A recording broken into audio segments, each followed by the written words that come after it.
Hey folks, welcome to Uncommon Sense in Current Times. I'm Peter Demas. I'm here to talk today about the Department of Government Efficiency. Elon Musk, when he took over Twitter, X, he cut about 70% of the workforce. And even though I don't agree with necessarily everything he has done or everything he's done with Twitter, et cetera, and I think the name change from Twitter to X is actually kind of dumb and doesn't really need to happen. But I want you to think about exactly what he did. He cut 70% of the workforce. Even if he was wrong and cut too much, wow, there's like not really that much difference, from a consumer perspective of it. I still get my tweets. I still can put things down there. There really hasn't been that many changes, and it's 70%. Should it have been 65 or should it have been 75? I don't know. I'm not even there. But I can say that he can see how you could see that there was a huge amount of waste involved in this. And that's just one area. Labor generally is one of the highest cost of businesses. And he's made it, obviously, just by having 30% of the workforce has become more efficient, just by nature, more efficient per person. One of the things we do in the restaurant business is we actually measure our sales per labor hour, or sometimes our customers per labor hour, to see how efficient we are. We measure this, and then when you're in business, that is something you need to measure. If I was able to cut my labor by 70%, boy, oh boy, would that make such an incredible difference. That's why I was really glad to hear when Trump appointed him as as part of the Department of Government Efficiency, along with Vivek, who is a great communicator and defender, and I think those two together will be very good to do it. Because seeing these government inefficiencies, they're pretty obvious. If you're in business and you got to deal with government, you know how inefficient it can be. If you have a question and you're having to call for some other reason, for personal reasons, you know how inefficient it can be. There's been some things that's hit the news. I remember kind of in the early 2000s, early 2010s, there was the big waiting, the VA waiting rooms, and how inefficient the VA was in being able to take care of our soldiers and when they returned, and the veterans that we had. It was pretty disturbing what they've done. Even the and other news stories of the wasteful spending that was being done by the governments, the government agencies that was there to monitor and to ensure what spending took place, and they were to hold people accountable for that, and they were actually doing it themselves. I think there's a tremendous amount. The U.S. government is the largest employer, the largest labor force, labor industry that we have in the United States. The hospitality industry is number 2. Of private employers, hospitality, hotels and restaurants are number 1, but we can't compete with what the government is how many employees the government has. And we're continuing to see it rise, yet we're seeing government being less and less efficient. We're seeing it becoming more and more problematic in a lot of different ways. And so as a result of that, I think that Elon is an incredible choice to cover this. Now, one of the problems, though, that I'm seeing is I'm watching a lot of people talk about government pork, and they think this commission is really to eliminate government pork, and they're talking about where we funded research for gay monkeys and transgender whatever there's so many of these and so many huge examples of this. There's the famous one that came from the 80s of like the $73,000 screwdriver or something to that effect.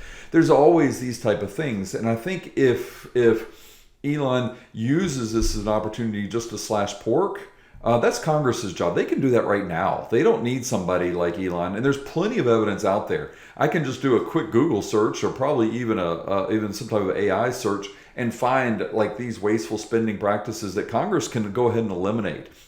They don't need to have a recommendation from Elon to do so. The other problem is if he gets out there and he says, oh, well, this one earmark of funding that's there, by the time they actually go through that process, it'll be added into some other bill and paper clipped somewhere else along the way.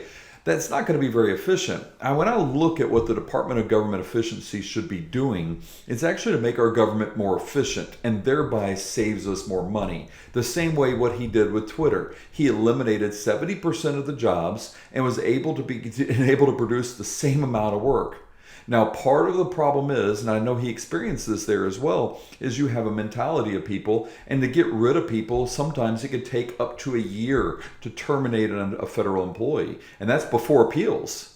So I do see that being a barrier to it, but there are certain things that I've experienced and seen that doesn't. I just want to kind of talk about just two of the ones in my personal experience, and then we're going to cover some things that I think the Department of Government Efficiency should be really attacking.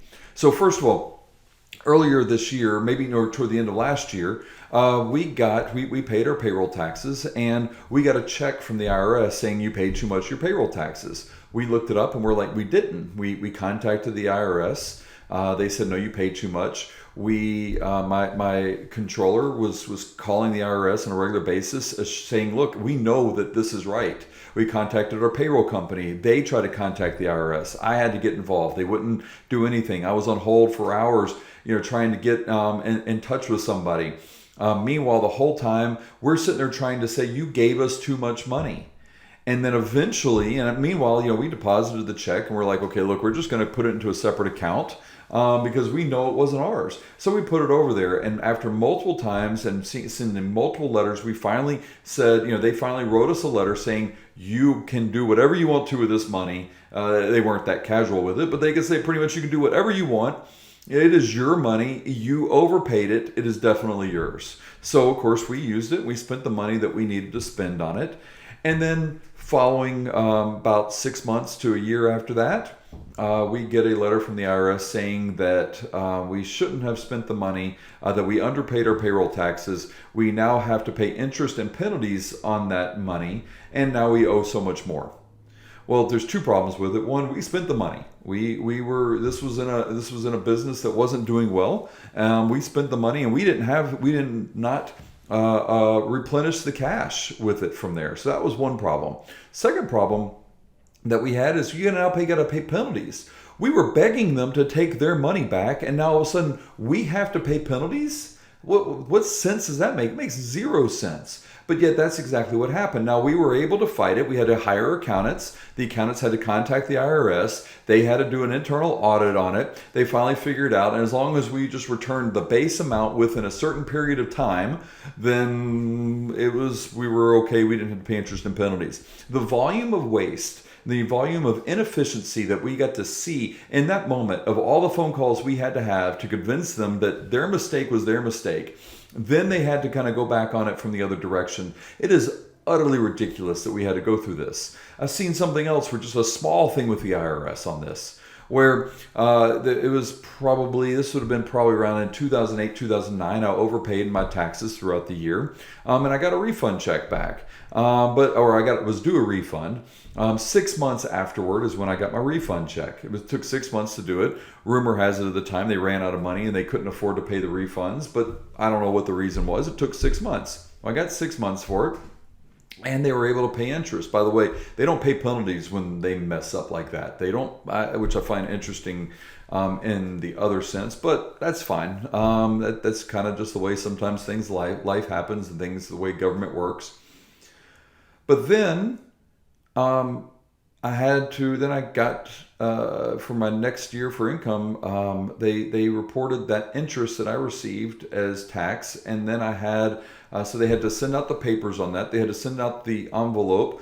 They had to pay the postal service to ship me this, to tell me that basically I now owe taxes on the interest that they couldn't pay me the first time on it. Not only is it, to me, again, it is technically income, but they could have just taken the tax out on the front end and then saved the money on the papers, the interest, all the other stuff, the government workers that have to look at it and analyze it and to do all the stuff that's involved in it. They could have saved all of that on the front end and just handled it right there, but we didn't. When you look at just the Internal Revenue Code itself, the Internal Revenue Code is by itself is 2,600 pages.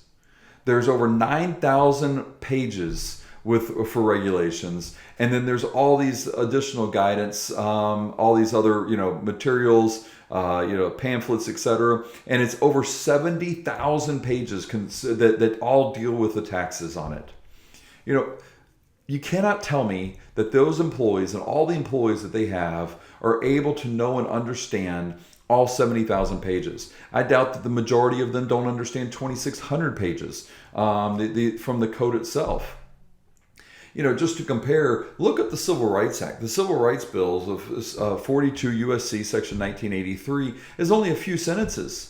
And yet it has made a profound impact. Why do we have to have 2,600 pages of a code that changes on a regular basis, with regulations that change on a regular basis, and yet they assume their own employees are going to know that? When you have that many changes, your employees can't keep up. And they're going to have to go through continual training. They got to go through continual learning processes. They're going to have to make mistakes because there's no way they can do it, which goes back to the supervisors, and they have to get involved. All of this stuff happens because it's too complicated. It's too complicated for the normal person on this. Now, I know it was proposed, many years ago for a flat tax. I'm in favor of flat tax. There was also a proposal of a national sales tax. I'm in favor of that. I think whatever we can do to simplify the problems that we have with the IRS, we can wipe out a tremendous amount and make our government tremendously more efficient by just eliminating a lot of that's happening there. We can even make Congress more efficient where they're not fighting over every little thing for the tax code. I don't know how much time and energy is wasted fighting over everything that's in that tax code every single year.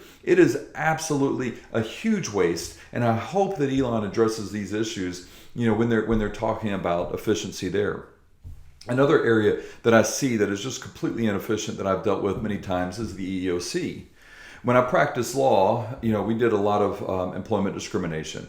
And when we did this employment discrimination, I would see this following thing. So if I wanted to file a lawsuit, and let's say I wanted to sue my boss, and I said, okay, this is what I want to do. You've discriminated against me. I need to sue you for whatever reason. It's not as simple as me just suing my boss. So,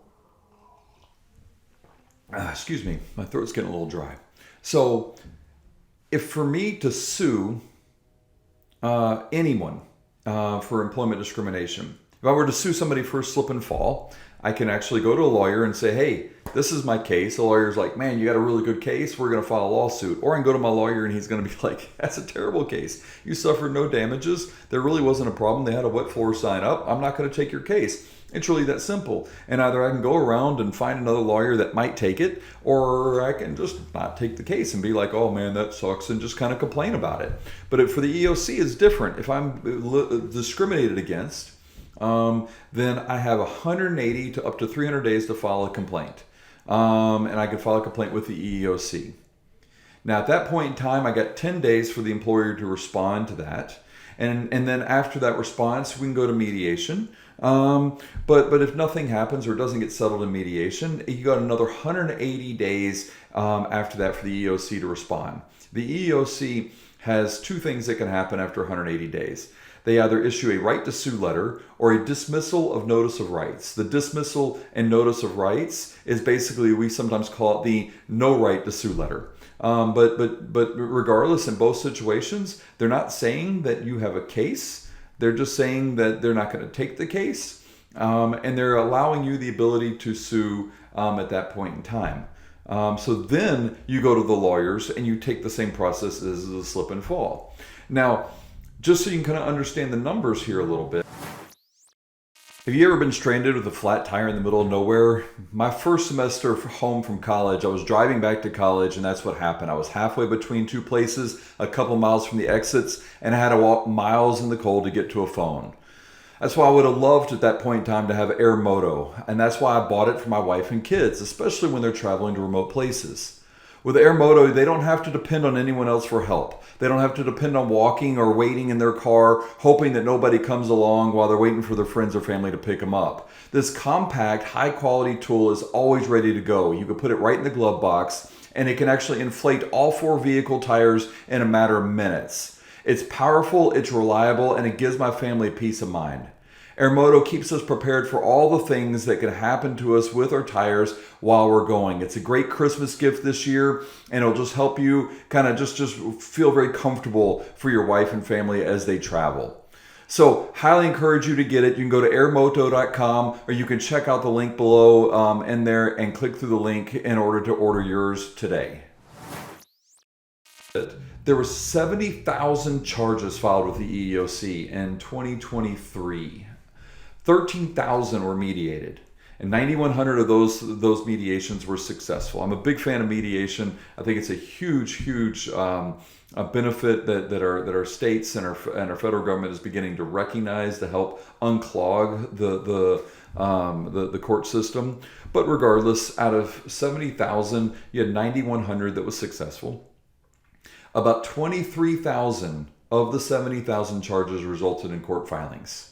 So you got 9,100 that didn't make it to court because they were done. You got 23,000. That's 32,100. It's less than half of what was filed with the EEOC that a lawyer did not take. Now, did it stop? Did it bog up the courts anymore? It really didn't, because it still made it to the lawyers. And the lawyers now have the choice to whether to take it or not take it. A lot of times it's not worth it. I can tell you, when we did that, the bulk of the people that came to us with an employment discrimination case, we didn't take. And the lawyers that I worked for at that time pretty much took a lot of cases that they shouldn't have been taken anyway. And we still rejected a lot. There's all sorts of reasons. The discrimination could be valuable, or it could be legitimate, but there was no damages to it. It could be that the discrimination wasn't legitimate at all. I can't tell you. Just the other day, literally 2 days ago, we had an employee or someone that came and filed. He was hired as a dishwasher for us. We emailed him the paperwork.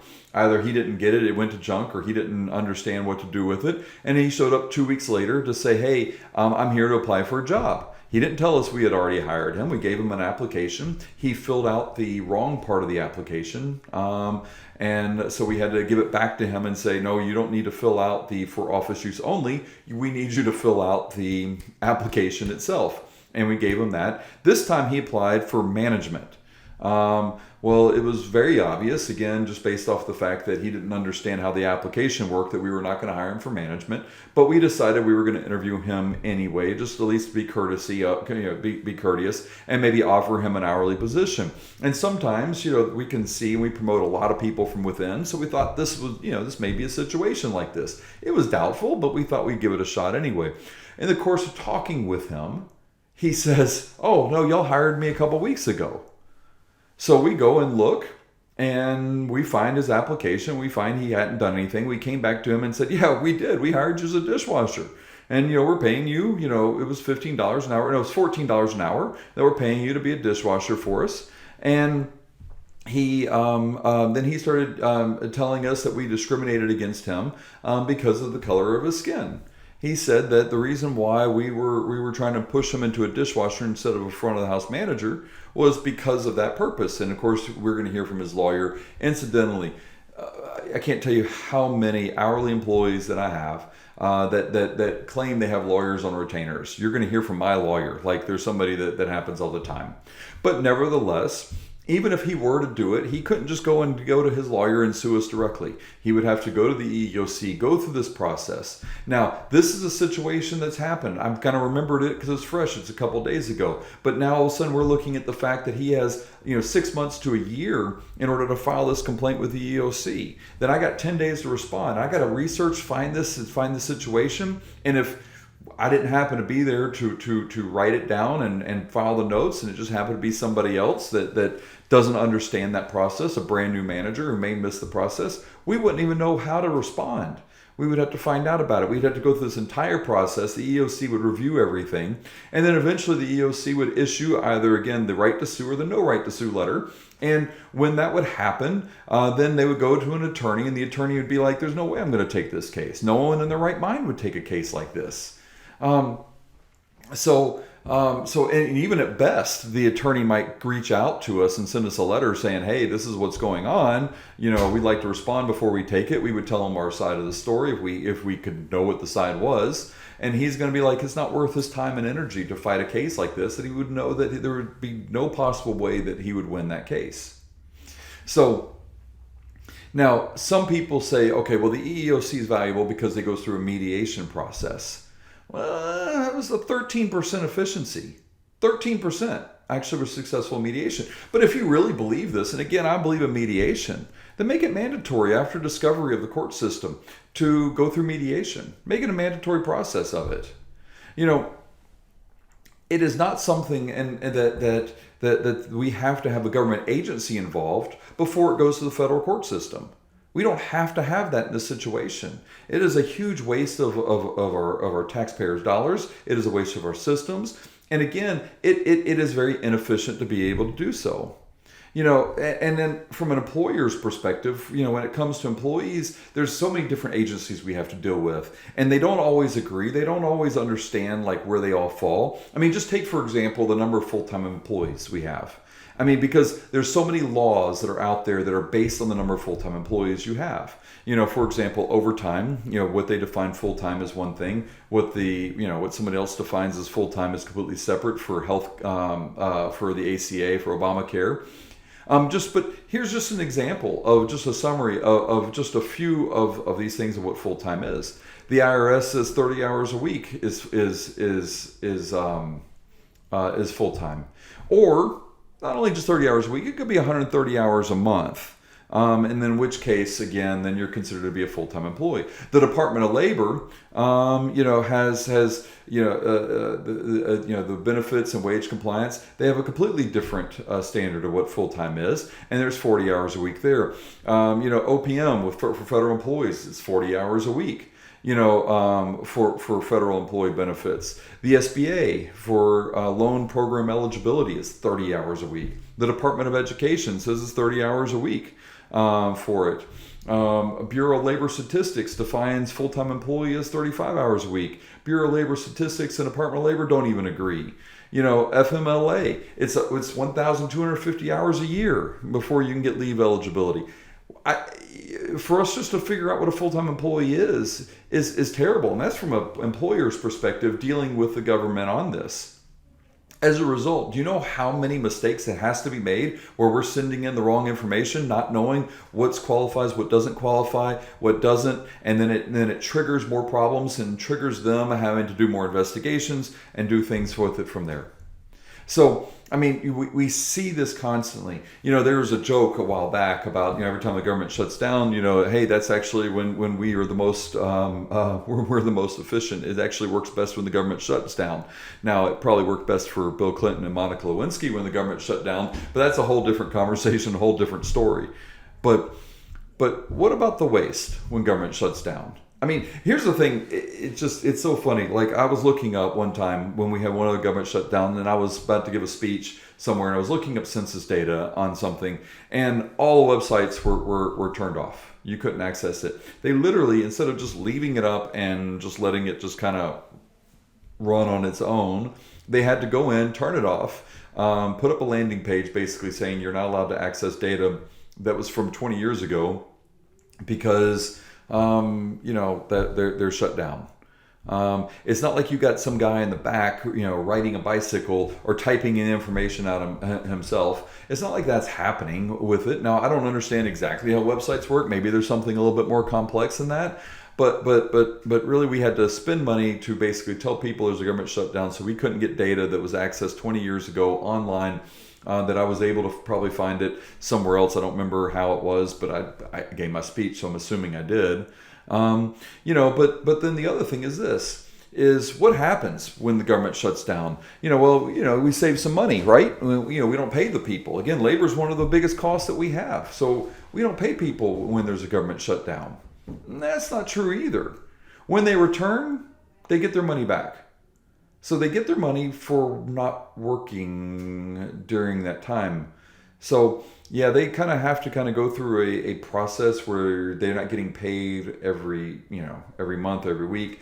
However, they're getting paid, but they do get paid for back pay when they do come back, even though they weren't working. For me, it's really simple. If I were to go to a butcher and I was to give him, a $5 and he was to give me a pound of hamburger meat, and the next week I gave him $5, he gave me a pound of hamburger meat. The next week I gave him $5 and he gave me a half a pound of hamburger meat, I'd be complaining. I want my full pound of hamburger meat for my $5. Well, that's what's happening, but we're not getting a full pound of hamburger meat. When the government shuts down, they didn't do any work for us. Why are we paying people to not do work for us? I mean, so it's just completely ridiculous that we see this type of waste. Another waste that I see, and it drives me insane, is OSHA requirements. And there's and I'm in Tennessee. We have the TOSHA, Tennessee Occupational Safety and Safety and Hazardous Association. But we have to provide hard copies of MSDS sheets of all the chemicals that we have. Now, in our restaurants, we run with about 30 to 50 chemicals that qualify for the MSDS book. I haven't looked at it to count the numbers recently, but I can tell you just based off the size of the book that I look at, that's about where it is. Now, sometimes, too, we have to substitute chemicals because we don't get it. So we have to have one or the other just in case. So, I may have Comet to clean something, but I may have to get a off-brand of Comet the next month because we can't get it in. That was really a problem in 2021 with the supply chain, but I have to have a hard copy for each. And then you have somebody that doesn't order correctly. And we have to have a cleaning. We have to have, cleaning. We want to be able to clean and make certain that our surfaces are sanitized, etc. So they go to a grocery store and they buy the cleaner they use at home. And they come in and they use it and it's sitting around. Well, guess what? We don't have an MSDS sheet for that. They don't even know, they don't necessarily even know or remember that we have to have that requirements. Now, we can train them on it, but in reality is you can train them, but if they don't have to deal with this issue for 2 years from now, they're not going to remember that one particular part of training if they never had to deal with it. Furthermore, if there's a problem, and we had to take them to a hospital. Let's say a certain particular chemical got on their skin or got in their eyes, and it was a problem. And now, again, most of the chemicals we have aren't that bad for something like that to happen. But let's just say it is. Like back in the 1990s, when I was a general manager, we had some idiot that worked for us. He added Windex and bleach in a mop bucket together, and we ended up having to throw it out in the parking lot really quick, and everyone was gagging, and it was a big problem for us. That we had to do. Do we run and look it up in the MSDS book to figure it out? And because of all the people that work in the restaurants or manufacturing or whatever that have that degree in chemical engineering that would understand how each chemical was able to relate to each other? No, we couldn't do that. We were like, what did you do? And he told us. And at that time, I'll be honest, I was young. I didn't know what was, that was a problem either. I didn't do it because I was always told you just didn't do it. But I looked it up. You can look it up. I didn't have a phone to look it up at the time, but we did have the internet around that time. It was the old, type of internet, but we still was able to do it. So not only are we required to have these hard copies, but no one uses the hard copies. It's all online, every bit of it. But they not only require you to have it, but they go and they check it, they monitor it.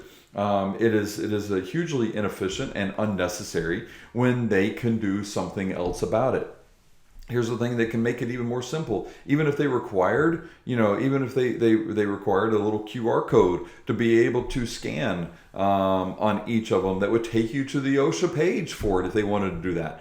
There's so many different ways and different levels. This isn't the 1970s anymore. We have information that is literally at our fingertips on our phone if we needed to do something about it.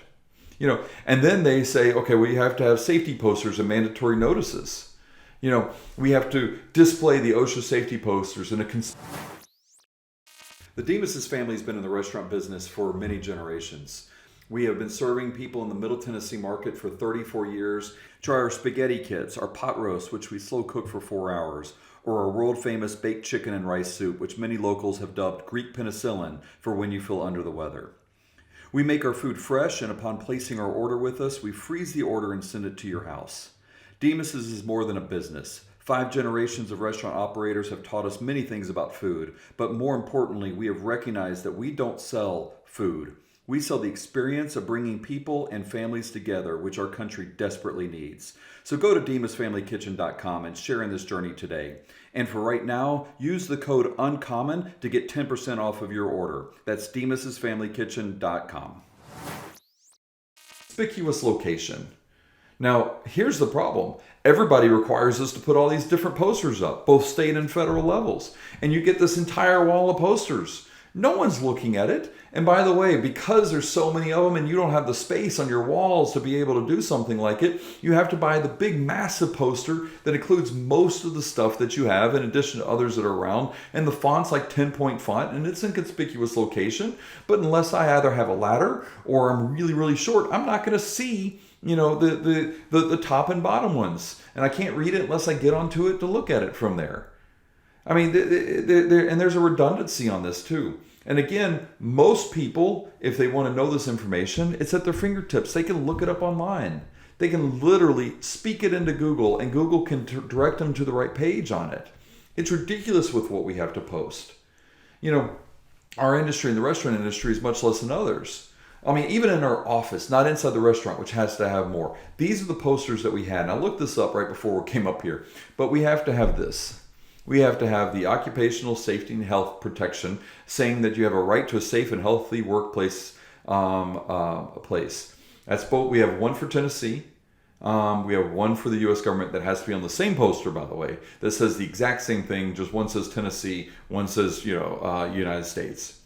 You have to have something for the Employee Polygraph Protection Act.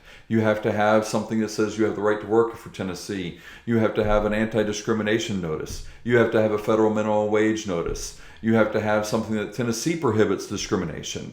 You have to have something with workers' comp. You have to have a notice for reporting your withholding status. By the way, this is all in one poster, for your IRS notifications for withholding status. You have to have the Wage Regulations Act. You have to have the Tennessee OSHA for the state, and again, the other one was for federal. There is the no smoking notice. There is the Uniform Services Employment and Reemployment Rights Act. You have unemployment insurance for Tennessee. You have the Federal Medical Leave Act, the Department of Justice Immigrant Employees' Rights section saying we can't discriminate. There's a lot of you can't discriminate. You have to, we have to have, and on a separate poster, we have to have an E-Verify poster on that. We have to have an English E-Verify poster. We have to have a Spanish E-Verify poster. We have to have a separate poster for English for OSHA, saying again that it's a safety, job safety and health thing. And we have to have a Spanish speaking one, by the way. What's interesting is that we have to have a poster telling people in Spanish that we have E-Verify. By the way, if we have E-Verify, which we do, because it's the law from the state of Tennessee, and they're hired, they already know that because they had to file for E-Verify. Why do we have to have a poster? Why do we have to have a poster? Why is that something that is being regulated? Why is that something that has to be monitored and printed for people to see that after they're hired, filled out the E-Verified, obviously passed E-Verified, or we could not hire them to come in and look at the poster. And if they looked at the poster, what is that going to tell them? Oh, they don't hire people who's not citizens. Okay. How does that impact them whatsoever? But it's tied up in all this other stuff that nobody can see.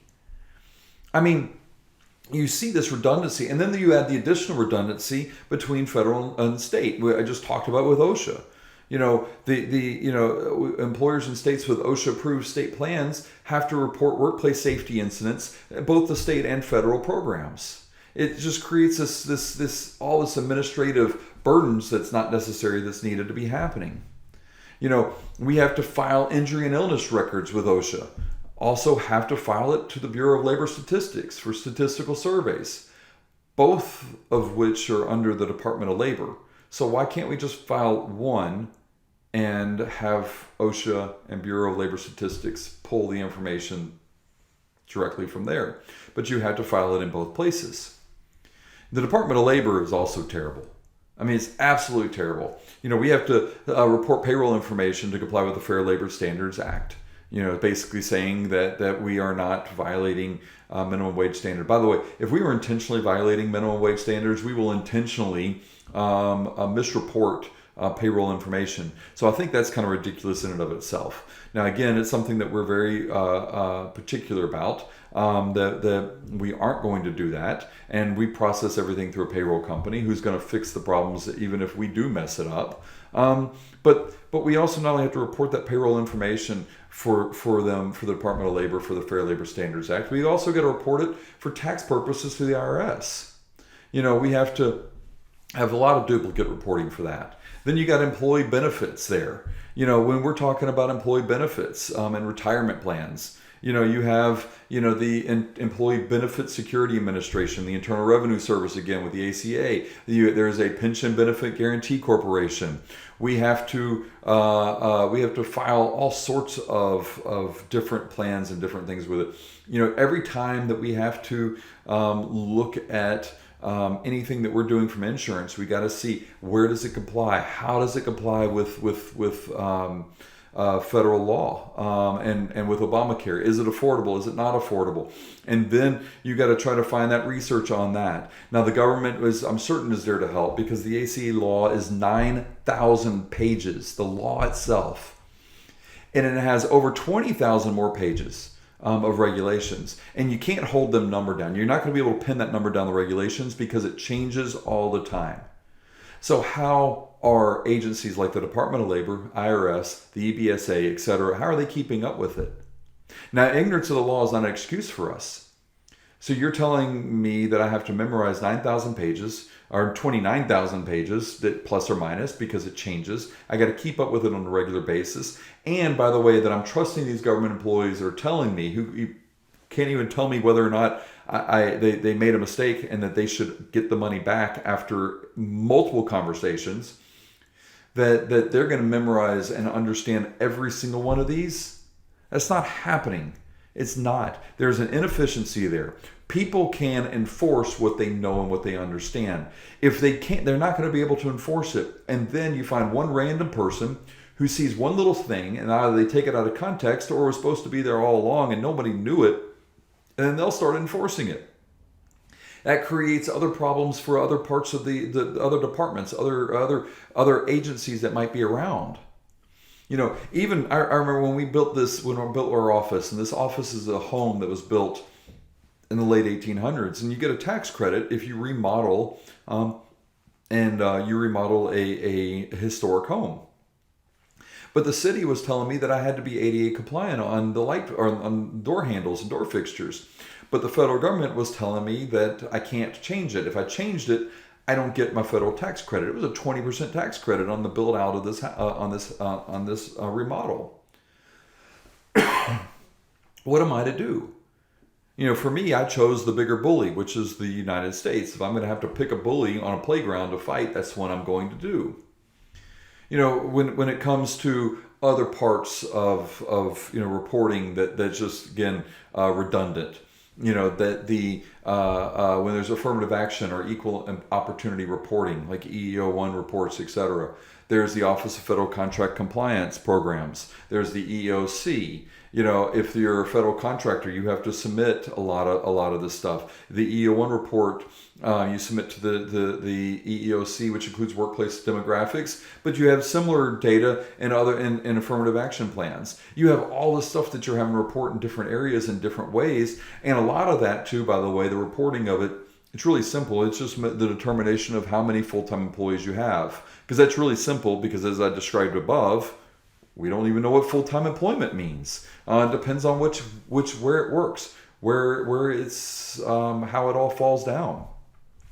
Unemployment insurance, you got the Department of Labor and state unemployment agencies. We got to report employee wages in both places. You have mandated reports you have to file in both of them. Why on earth is there a federal and a state unemployment piece of it here? There's other just crazy stuff. We just recently got reported that the post office had a $9.5 billion with a B, $9.5 billion loss in fiscal year 2024 after they went up on postage. Now, part of the reason why is they added 190,000 full-time position employees from flex time workers. 190,000 part-time employees they moved up to permanent positions where the compensation is double. And then they're shocked that there's a $9.5 billion loss. Again, labor is a huge piece of what cost us money. Do you think that the post office became more efficient? It actually didn't. We're finding that not only is the people using it going down, but the success rate is also going down while they increase workers, increase labor, and yet all of this is happening. I mean, of course, we could just throw the stuff onto Amtrak because they continue to lose money, even though we subsidize it billions of dollars every year as well. For what? So they can have another crash? I mean, we're seeing all the train crashes and the little that we're doing with the train crashes that occur in Ohio. Why, by the way, whatever happened with it, it didn't even really come out. Maybe in Ohio it came out in the presidential election. But in Acts 5, we see that when Peter and the other disciples were ordered to stop talking about Jesus, they responded, "We obey God and not man." In 2020, we saw something we never thought we could see in this country. They shut down our churches. After decades of removing God from schools and public institutions, they went straight at our community. Unfortunately, we as Christians did not know what to do. And even worse, we chose to listen to false prophets masquerading as Christians on how to respond. I recognize this is the only beginning, and we need to know how to respond. We have a duty to say no to unjust laws, but as Christians, we have a greater duty to God. In my book on the duty of Christian civil disobedience, I use biblical teachings to help believers know when and how to stand up to those in charge when they ask us to commit evil. You can go to peterdemas.org to find out about our duty to say no. And when you type in the code UNCOMMON, you can get 10% off your order. That's UNCOMMON at peterdemas.org. Remember, we are to obey God and not man. Whatever happened to all these train crashes that was occurring earlier this year, earlier a couple of years ago? Other billions of dollars that we're paying for is get rid of the National Endowment of the Arts and National Endowment for Humanities. If their art is that good, why do we have to pay for? Why are the taxpayers having to pay for it? I will tell you, I go to art museums and I pay my fee to go to an art museum to see art. I like going to the theater. I watch that stuff all the time. I paid money for it. I don't have to have my taxpayers to do it. And if it's not good, I don't go. I don't have to have a program and taxpayer dollars to go and fund these type of things. It's a huge waste of money. And this goes a little bit beyond less than efficiency and more pork. But again, we don't have to have that.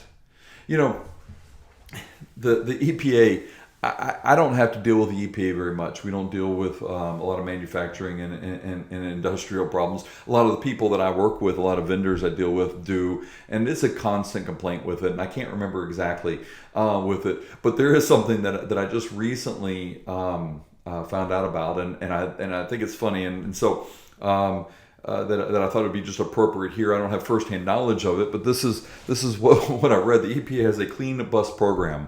And this is for electrical buses for schools that they were requiring them to have. They had a budget of $5 billion for 8,731 buses. An electric bus cost around $300,000, give or take some, where a diesel bus costs around $100,000. So you're looking at 3 times the amount. School district had to install charging stations that could cost them $50,000 just to keep the buses on the road. 56 districts have dropped out of the program. Only 80 buses have been delivered. And at the current rate, it would take 350 years for all the buses to get to the school district. I mean, that there's an inspector general report that said if all the program requirements are not followed, there's an increased risk of waste, fraud, and abuse.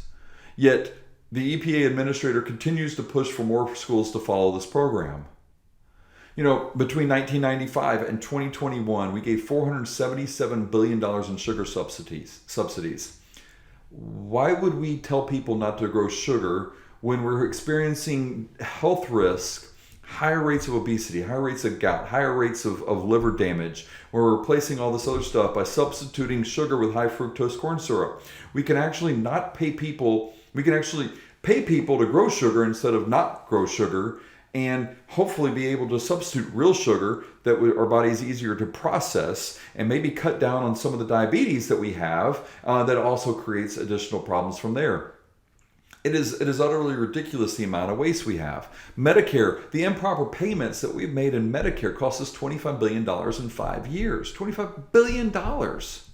Now, one of the other problems that we have is I see this in corporate America too, where you have one incident and you create all these policies of it.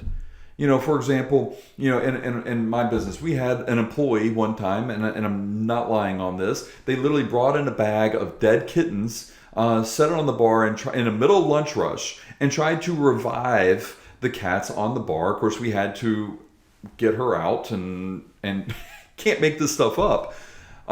We fired the employee. We don't have a policy that you're not allowed to bring dead cats in and create a policy where people are going to sign that. We don't have to do that. It happened one time. Our business has been around for 35 years. We have multiple locations. We don't need to have a policy for every possible thing that happens. I mean, let's look at what they're trying to do with gas stove. 400 people died from carbon monoxide poisoning. That does not count. That wasn't only just gas stoves, by the way. 400 people in the United States died from carbon monoxide poisoning. That is 12 ten-thousandths of a percent. To put that in a number, that is 0.00012% died of gas stoves. But we're going to have all these regulations concerning gas stoves, is what is being proposed. I mean, we've seen it with the liquid bans for TSA.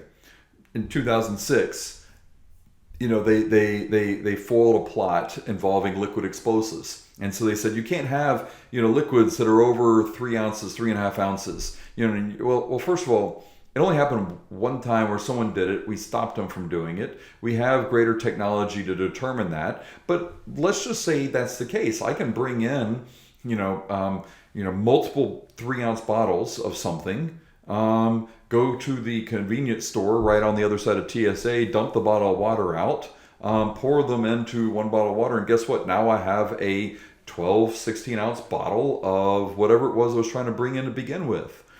It doesn't make sense to have this. There's countless examples of this where we, especially after September 11th, and I understand the knee-jerk reaction, and I probably was in favor of some of it then, but we've seen it time and time again. But let me just kind of end with this, and there's so many more, and I wish I can go on and on about it, but I want to end with this. There's sometimes just the laws in and of itself among different agencies becomes confusing. We talked about the full-time what a full-time equivalent is and how it's defined. But let's look at the Americans with Disabilities Act. It is an important thing. We should not be discriminating against people that have different disabilities.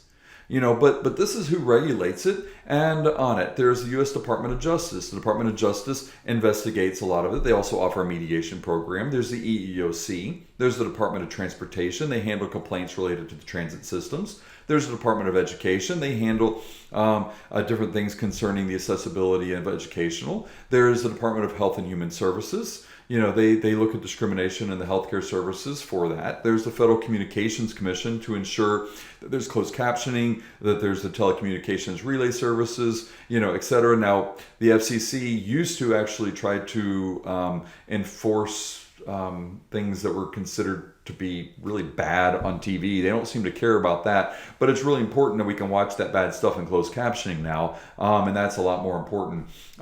Then they have the Architectural and Transportation Barriers Compliance Board.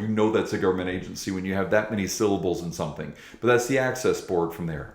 Now, do you really think they agree on what this is? The EEOC, by the way, has about 100 pages of regulations about it. Department of Labor has about 200. The Department of Transportation has about 400. Health and Human Services has 400. The FCC has about 200. And the Access Board has about 200 to 400 pages. It's a ballpark of about 1,500 to 2,000 pages of regulations associated with the ADA. So when you have this stuff, do you really think the government is so efficient with it that they can at least agree on some of these stuff and have like common definitions so as not to create confusion among themselves as well as among the people and the citizens that are there? I mean, they can't even agree on the definitions of some terms. And I'm not talking about obscure terms. I'm talking about terms like reasonable accommodation is different. Public accommodation is different. Effective communication is defined differently. Accessibility is defined differently. Oh, and disability is defined differently. The Americans with Disability Act is defined differently by the agencies that are supposed to enforce it. They don't even know what they are supposed to be enforcing, and yet we're supposed to be expecting them to have some level of efficiency. I'm just touching the surface on this stuff. This is something that is happening, and we see this on a day-to-day basis. I can probably do a much more thorough Google search and find time and time again. It's not going to take them a long search to find this. Now, getting Congress to pass it, fighting them on that, that's going to be huge. But I do think he has the right people to make the recommendations. I think that Trump has the right people with Elon Musk and Vivek. I do think Elon and Vivek are going to be amazing in this. But at the same time, they don't have any authority to be able to do it. And I just pray that our Congress can take advice on it and make these sweeping changes. Some of this stuff is going to be people that report directly to the president. I hope that Trump listens and makes this more efficient. There's going to be problems. We're going to cut something that is actually really needed, but we just don't realize it's needed. It's too complex to not know what's needed and what isn't needed. We are not going to know how to handle it. But at the same time, at the end of the day, if we listen and we pay attention and we can cut and get things more efficient just from our workforce piece of the federal government alone, we're going to see a tremendously more effective and efficient government that is there to serve the people, not serve themselves, not serve special interest groups. They could serve the people. And I pray that we're able to do so in such a way. Thank you so much for listening. If you want to hear more of this, again, I have no problem at all looking more stuff up because this was really, really kind of fascinating. A lot of the stuff that I knew just dealing with, but I didn't have to, I didn't know a lot of the statistics until I started digging into it thinking, oh, wow, this bugs me. Why do we have to report this 2 places? And I'm like, well, that's the reason why. So again, I'd be happy to talk more about it, but this is an area that I think has been sorely neglected over a period of time. And I'm thankful that we have a commission at least to start the process of eliminating this and creating more efficiency within our government. Thank you again, and we'll see you next week.